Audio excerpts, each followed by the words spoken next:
This beautiful big cat is a wild jaguar. She's smaller than most, so they call her Minnie. And a vet just sedated her ahead of a critical mission that could have a huge impact on her entire species.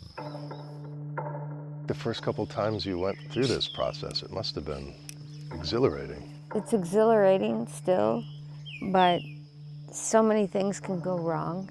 So you're worried. So I'm worried about everybody. Minnie is set to become the first wild-born jaguar to be relocated for the purposes of conservation. I saw you combing her hair like a mom. It's a little like that. Yeah. It's a little like that.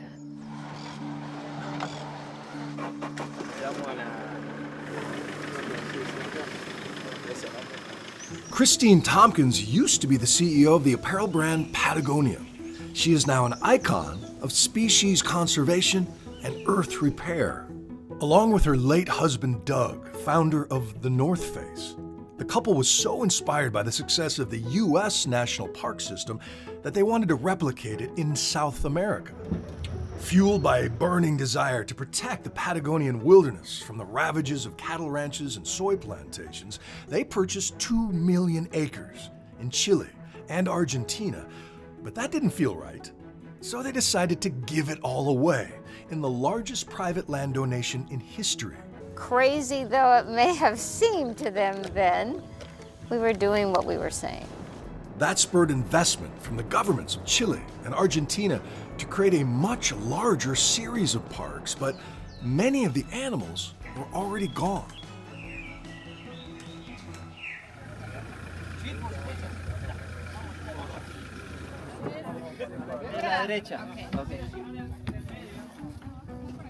You want to describe the passenger behind us, Chris? Bill, you are sitting, I'd say 8 inches from the head of a wild female jaguar who is awake. If everything goes according to plan, and she hooks up with all these other jaguars Yeah, the in males. Chaco, Yes. what a story she's going to have to tell them. Yes, he's going to be a big talker. You're not going to believe what happened to me. You won't believe what happened to me. Okay, Minnie the Jaguar, Okay, little jaguar. we are here. Mimi. Minnie's new home is here, in El Impenetrable National Park. It sits within the second largest continuous forest in South America, called Gran Chaco, stemming from an indigenous word meaning hunting land, and hunt they did.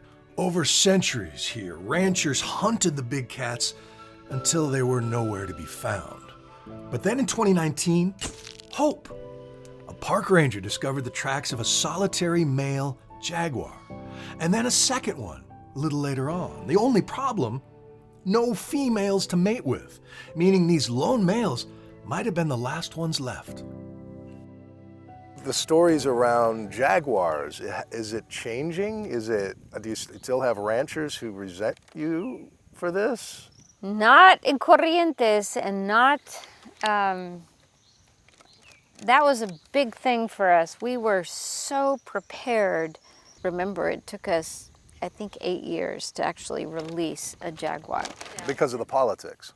No, just Or just the it took logistics? us so long to find jaguars. And how do you move jaguars? Nobody had ever moved jaguars. After a bumpy and dusty ride through the Gran Chaco forest, Minnie's finally set for the first stage of her release.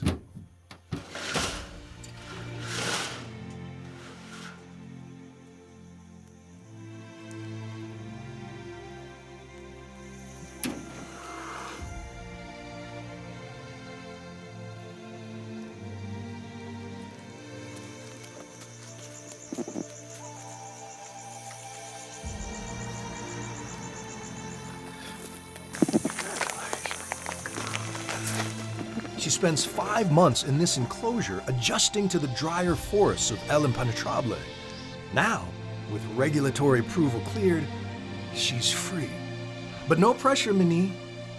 If she successfully managed to mingle with one of those 2 males, the region's top cat could be back So many species were gone.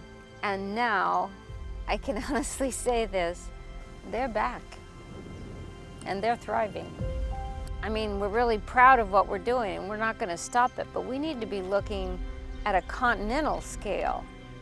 This is the Hail Mary pass of conservation.